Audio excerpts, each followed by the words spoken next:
Are you gonna win? No. No? No. Are you?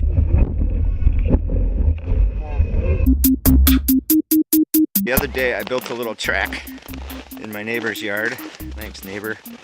And we flattened it out with the sled, or the kids in the sled. It's pretty awesome. But I have not been on my fat bike in quite a while, too long, and I'm worried about my handling skills.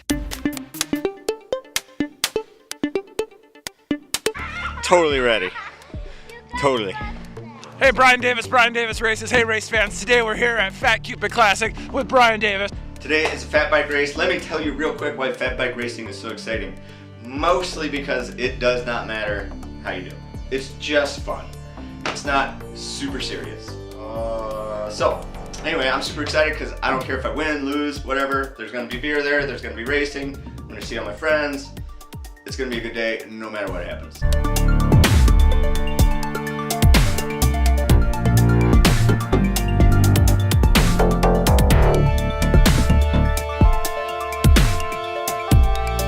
Yeah! Make those dreams come true!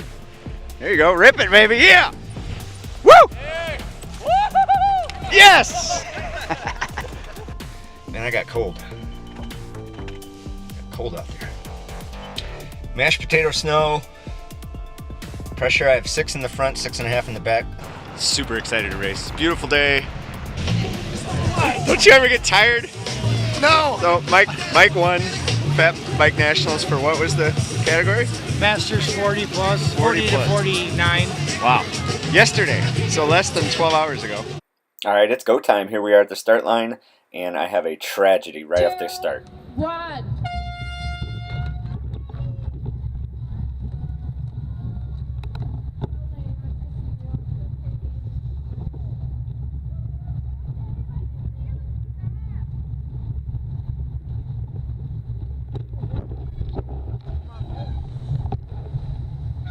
All right, tip number 1, fat bike racing. You will fall, so get up, quick.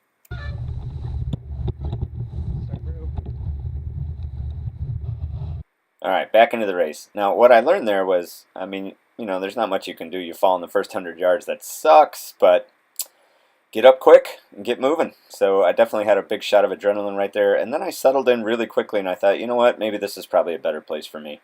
Just kind of sit here and collect my thoughts, and maybe I'll pass a few people, maybe I won't throughout the day. But in the end, I really wish I had not fallen in the first 10 seconds of the race. What do you do? Now, the key with fat bike racing in these conditions, we haven't had a ton of snow in this area, so this is the last race of the day also, and you'll notice there's a pretty significant rut or racing line where everyone is committed to, and that's fine. It's really fast. The problem is you can't see exactly what's coming your way when you're tailing a rider, so the key is to, if you can afford to, is to back off a little bit, wait for your spot to pass, and then get on it. So passing was interesting too. It took me a little while to figure out the correct way to get out of the rut, is to pop a little wheelie with your front wheel at least, get out of the rut, and then hammer down and try to get past somebody. So it was a critical little lesson that I did not pick up on. Again, I have not been riding my fat bike much, so I was a little disarmed at my handling skills here in the beginning. Oh well, such is life. My fitness was good though.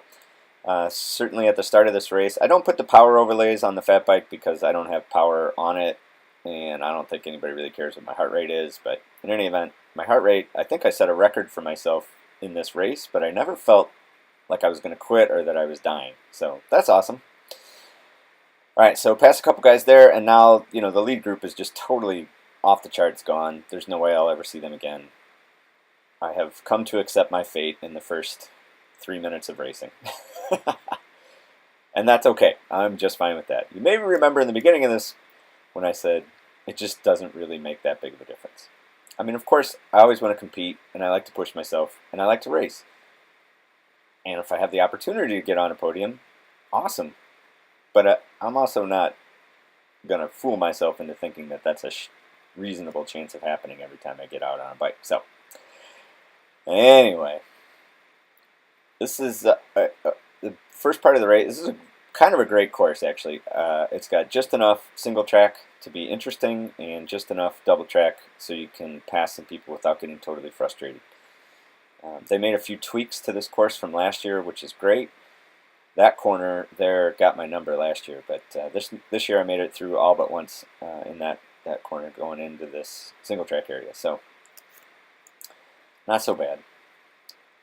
Alright, we're going to fast forward a little bit. I don't think there's anything too interesting coming up here for a while. Alright, just coming out of the single track on the backside of the course into this open field. Now there was a pretty significant headwind here, and that was definitely on my mind. Maybe not this particular lap. This is still lap 1, but it accumulated over time. So we are crowded up. Definitely some traffic jams here. Still hard to see people because I'm too close to the people in front of me, so it's hard for me to see the rut. I didn't learn that lesson until quite a bit later. Alright. And I don't think I pass right there. So this corner, now we go back out in the field again. And then this corner here got icy a little bit throughout the day, so this was a little sketchy. Now this area here, people going everywhere, especially on their first lap, because that rut was in place, but it wasn't really driven in like only the advanced guys can do, I think. So now you're going to see people flying all over the place, and then I'm thinking to myself at this stage, you know, if I just race patiently, I'll wait for other people to make mistakes, and I'll capitalize. So there's our friend Mark. Sucking wind. See you, Mark. See you, Dan. Alright, definitely used a little match there to get by. And now I'm huffing and puffing. But I think this is the area. Not sure how many more people I pass here in the first lap. This might be where I sort of settle in. There were 2 racers from Broken Spoke that I followed pretty much all day and just I couldn't lose them. I couldn't catch them and I couldn't lose them. So we were just racing at that same level for a long time. I think finally on the last lap, one of them blew up and the other one blew me out. So in the end, I finished 8th in this race, which I was really happy with. So no complaints there. I think if I had not fallen 2 times, I may have saved 30 seconds on the race, which would have put me into 7th. But that's really about it. So that corner later on in the race will cost me, where the gentleman in front of me slipped. I made it through that time okay, but later on I do give it the full Flying Dutchman. Now this was a cool part of the course. Drop into the woods here. This was fun. That time I did not rip that turn, but later on I got much more confident on that. I was able to fly through there. Just didn't carry a ton of speed into this turn. It just kind of sketched me out. Finally, in the last lap, I stuck it, and it was fine. So I spent a lot of wasted effort on that turn because I didn't trust my tires on that turn for whatever reason. Again, racing with studs, like I would encourage anyone to do on a fat bike, race with studs, ride with studs. Unless you're commuting your bike, I see absolutely no downsides to studs. So I think that's when I figured out to pop the wheelie, get over the rut, and then I was looking for a transition spot, right there, to get back into the rut, and now I'm in good shape. Alright, so this bit of single track will take us along back up to the front of the race, and that's pretty much 1 lap. I've cut a few things out of this for the sake of brevity, if you're into that kind of thing. Alright, we're going to let it run to the front, so I skipped a little bit, this little section of single track here. I think I might put this on fast forward. Maybe not. Alright, so this is really, really close. There's one little sliver of single track before we get back up to the front of the race. Let me see if I catch these riders in front of me here in this section. Da-da-da-da-da. Go, Brian. A little faster. Catch these guys. Go, Brian. That turn was not a smooth affair for me all day either. And neither was this turn. In that intermediate race, I was giving people the business on this turn, going so slow, and then I got out there and realized didn't look like much, but it was a little sketchier than you would think. So at this point, I've left most of the field of the advanced, and I'm sort of in no man's land. The leaders are well ahead of this little group that I'm going to latch onto, and the guys behind me, I don't think I'm going to see any of them again. I don't know if I get past. I don't think I get past the rest of the race. So now that just clicked over to the second lap. There's our friend George. Now this was the story for about an hour of racing. I couldn't catch this guy and I couldn't get dropped by this guy. I was just sort of hanging out for so long. That was getting mentally frustrating. I'm sure it was for him as well, but we weren't close enough to work together by any means. You know, it's nice to have that carrot though. It's nice to have something to chase. Definitely kept my mind focused. But I, again, just stuck in this spot. And later on, we catch another guy, and it's all three of us. We're just sort of strung out exactly evenly. But for this part of the race, it was me and the gentleman ahead of here in this spot. So coming up, going into the backside again, I'm still pretty gassed. I haven't had to pass anybody in a long time, so that's a positive. And then I'm thinking about lap traffic, that we're going to be catching lap traffic at some point, which could be a help, could be hurt. I don't know, but at least it'll mix up this racing dynamic instead of being just stuck. I know I'm pinned. I'm sure he is too. I certainly don't have any matches to go around him, and I'm not really close enough. This camera's a little deceiving. But here in this turn, well, after this turn, he finally makes a mistake. I get around him, and then I see your mistake.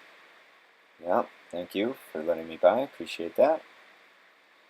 And my friend, because I enjoyed racing behind you so much, I will see your mistake and raise you significantly.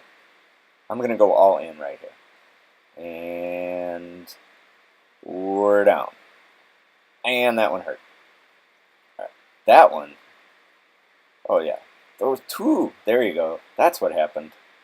Two guys got by me. Tip number 2 to fat bike racing. Falling takes way more time than a slow turn. So don't get so excited about the turns. Take your time. Stay upright. All right. That's pretty much it for this Racecast. So all in all, it was a great day. Enjoyed my first race back to 2018. Fitness felt great. I think the Zwift stuff's really paying off. Mostly, I should say, the structured Zwift stuff is paying off. And my raised FTP all-time record that I set a couple weeks ago definitely was evident in this race. I think the lack of handling ability absolutely hurt me in terms of finishing. If I had my handling skills and the fitness, maybe I could have improved a couple spots. I don't think I have it in me on a fat bike to hang with those leaders, but such is life. Everybody's got their strength. Fat biking is a fun distraction for me. It is not the thing that I take most seriously. And I think they're doing podiums here at the bar, so that'll be cool. I don't know. We'll see. Not that I'm on it, but it'll still be fun to watch.